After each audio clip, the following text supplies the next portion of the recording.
O deputado licenciado Eduardo Bolsonaro fez críticas ao governador de São Paulo, Tarcísio de Freitas, por negociar as taxas de 50% que foram anunciadas por Donald Trump na última semana. Eduardo disse que o governador o desrespeitou. A gente vai trazer a fala exata de Eduardo Bolsonaro. Abrindo aspas para ele, o Tarcísio utilizou os canais errados. O filho do presidente está nos Estados Unidos.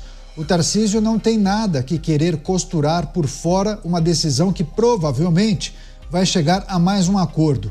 O Tarcísio tem que entender que o filho do presidente está nos Estados Unidos e tem acesso à Casa Branca. Nós já provamos que somos mais efetivos até do que o próprio Itamaraty.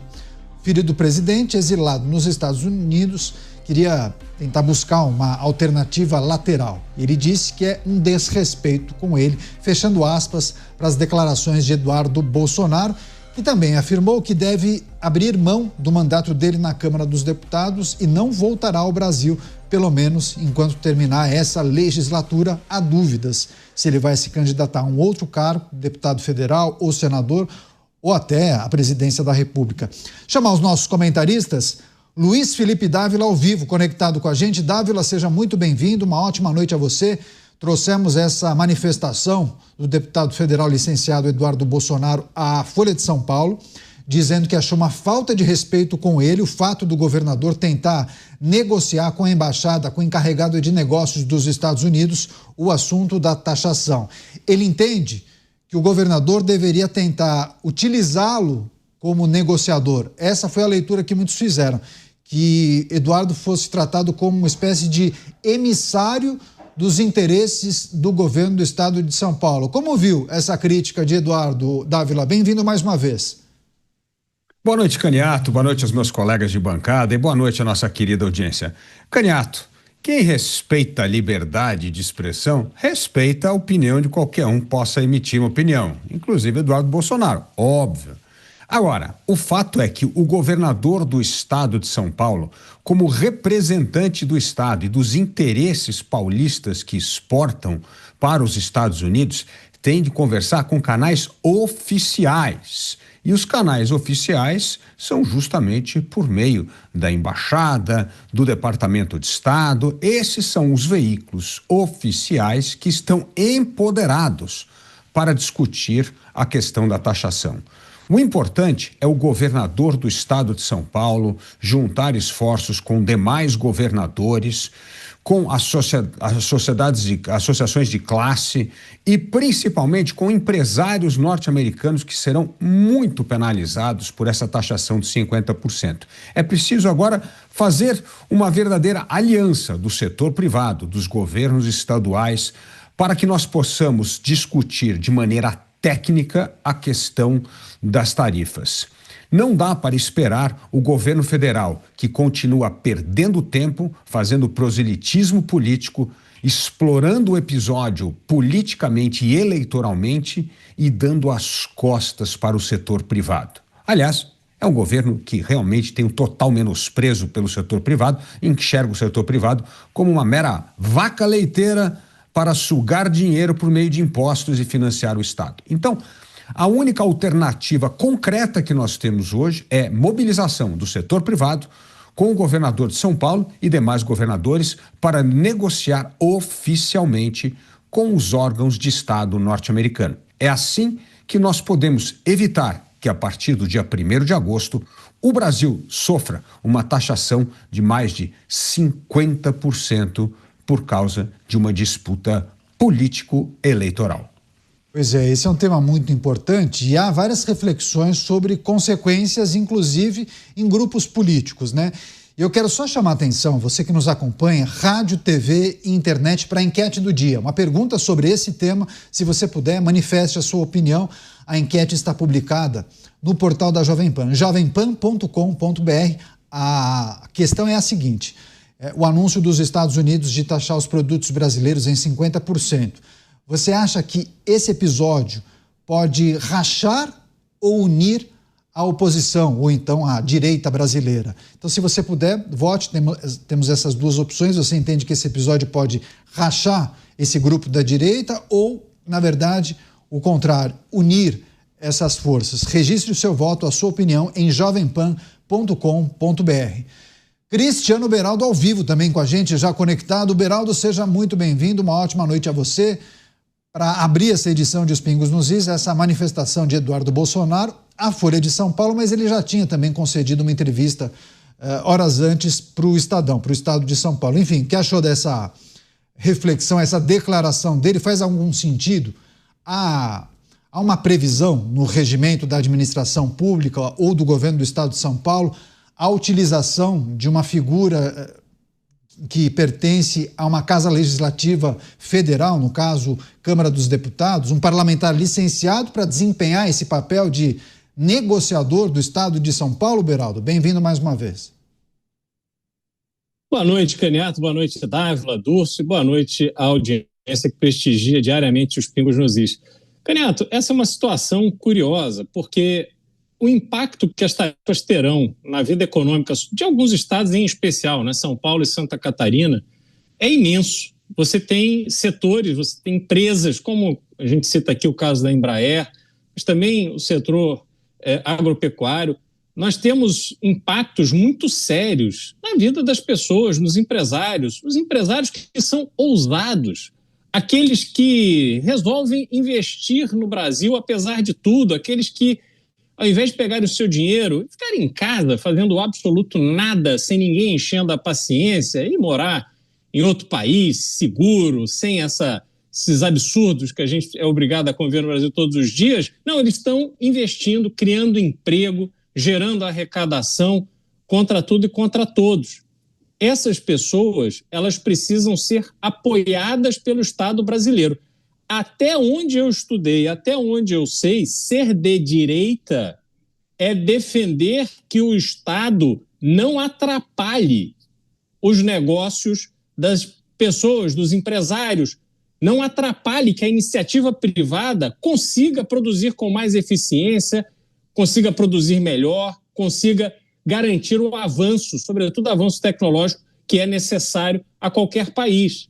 Então, quando o deputado critica o governador por ter tomado iniciativas que protejam o interesse do seu Estado, que protejam o interesse daqueles que produzem no Estado de São Paulo, aí realmente a gente fica sem entender qual é a dinâmica, qual é o propósito de se fazer isso. O governador do Estado governa, é chefe do executivo do segundo maior orçamento do país. Ele não é um de 513 deputados, não, ele é o governador de São Paulo, responsável por dezenas de milhões de pessoas que vivem, produzem, geram emprego no estado de São Paulo. Portanto, não há o que se criticar.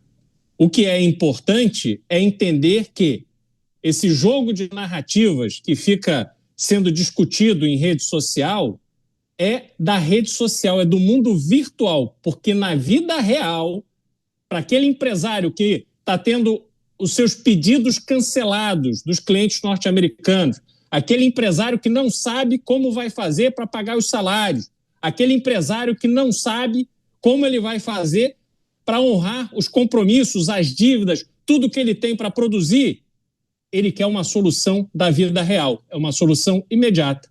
E, a meu ver, é exatamente isso que Tarcísio de Freitas está procurando fazer. Pois é, os nossos comentaristas estão analisando e repercutindo as falas de Eduardo Bolsonaro, a Folha de São Paulo, criticando o governador de São Paulo, Tarcísio de Freitas, por ter aberto uma negociação, uma frente de conversa com autoridades norte-americanas para tentar rever ou achar uma saída para a taxação que foi anunciada pelo governo de Donald Trump, 50% sobre os produtos brasileiros, e a indústria paulista ou as empresas paulistas exportam muito para os Estados Unidos e certamente seria um estado muito prejudicado com essa medida. Quem está com a gente? O Luiz Augusto Durso está disponível já? Durso, seja muito bem-vindo, ótima noite a você, vários assuntos para tratarmos, mas na abertura essa manifestação do deputado federal licenciado, só reforçando e relembrando a nossa audiência, as pessoas que acabaram de chegar, o deputado licenciado disse o seguinte: o Tarcísio utilizou os canais errados O Tarcísio não tem nada que querer costurar por fora uma decisão que provavelmente vai chegar a mais um acordo.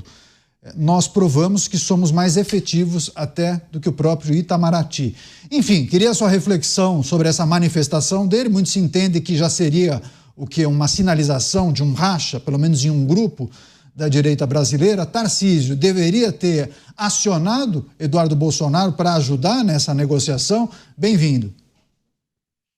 Boa noite, Caniato, Dávila, Beraldo, toda a audiência da Jovem Pan, alegria voltar ao Pingo nos Is. Olha, Caniato, não é uma fala muito boa para a direita no país, né? Não é uma fala que agrega. Até porque, se nós partirmos dessa premissa, o deputado licenciado também não é mais agente público, então ele não pode representar o Brasil em negociações ou em tentativas de comunicação. O Tarcísio, esse sim é agente público, esse sim é governador e ele está sendo diretamente impactado e cobrado pelo tarifaço aí do Donald Trump. Imagina como governador do estado de São Paulo as suas preocupações com relação aos impactos que de fato acontecem para vários moradores e cidadãos aqui do estado de São Paulo. O impacto é enorme, a pressão é muito grande, diferente da situação da família Bolsonaro, que participa dessa história, até porque o seu pai, né, o pai do deputado, foi citado diretamente na carta de Donald Trump e, de alguma forma, estão ali defendendo seus interesses. A questão é que a gente precisa, nesse momento, pensar além. Se a direita está pensando que o Tarcísio é um grande nome para, eventualmente, ser indicado pelo próprio pai do deputado, né, o Jair Bolsonaro, apontar como Tarcísio um futuro candidato à presidência da República desse país, esse racha interno não é bom. Segunda coisa, nós temos no Brasil, depois da carta de Donald Trump, uma guerra de narrativas. Quem é o culpado? O culpado é o Lula, o culpado é o Bolsonaro. Isso hoje é vivo no debate público. Quando a direita não se une num inimigo único, um inimigo ideal, você tem um problema grave também de racha interno. Não que eu acho que esse seja de fato um racha, mas é uma rusga que deveria ser resolvida internamente. Hoje nós temos, eu gostei do comentário do Beraldo, que nós temos esse mundo virtual às mãos ali de uma publicação, de um tweet, que muitas vezes deveria ser uma composição dentro de um grupo político, dentro de um partido, em que isso não resulte em problemas públicos. Antigamente as coisas eram resolvidas dentro de uma sala de reuniões. Hoje é resolvida no X. O Donald Trump também adora resolver questões públicas no X e assim muitas vezes faz a esquerda. Isso é péssimo, né? Muitas vezes isso tem um interesse político e pensado. Então, quando se usa como forma estratégica e etc., eu até entendo como meio de comunicação. Agora, quando se usa para polêmicas internas que vão só prejudicar aquele grupo político, isso é muito ruim. Então, eu entendo que o nosso governador, o Tarcísio, ele tem autonomia, deve fazer, inclusive faz bem, quando ele se envolve nessa matéria tentando resolver de maneira diplomática, de maneira saudável. Agora, quando o filho de Jair Bolsonaro quer ser protagonista nessa história por estar morando nos Estados Unidos para de alguma forma ter um ganho político para ele ou para o pai, isso pode ser muito danoso. Até que ponto ele se envolve, até o quanto ele de fato pode se declarar o responsável por solucionar ou até ser causador desse tarifaço a seu pedido. Então isso também tem que ser calculado e muitas vezes uma figura da direita solta lá nos Estados Unidos sem muito controle pode muitas vezes fazer mal para a direita no país, ao invés de ser um grande defensor daqueles ideais que a direita hoje se mobiliza com o apoio de Donald Trump. Agora, Durso, tiro rápido, hein? A gente publicou uma enquete, uma pergunta para os nossos espectadores internautas sobre o quanto esse episódio do tarifaço pode rachar ou unir a direita. Na sua avaliação, qual pode ser o efeito a partir de entendimentos distintos sobre essa decisão de Donald Trump? Acabei de olhar a parcial aqui, está bem dividido, 60-40 para... As pessoas entendem que isso deve unir a direita, mas um percentual importante, 40%, acham que isso pode rachar. Tiro curto, o que você acha? Olha, Caniato, como a gente vê hoje que esses grupos se comunicam em publicações na internet, em grupos fechados, praticamente fala aos seus eleitores, eu acredito que isso não rache não a direita no país e não seja danoso do ponto de vista político. e alguns veem que isso pode fortalecer uma outra figura. Mas, no panorama geral, eu acho que essa é uma questão muito mais econômica, o interesse do BRICS, ou contra o BRICS de Trump, do que de fato ser uma questão que vai impactar politicamente o Brasil.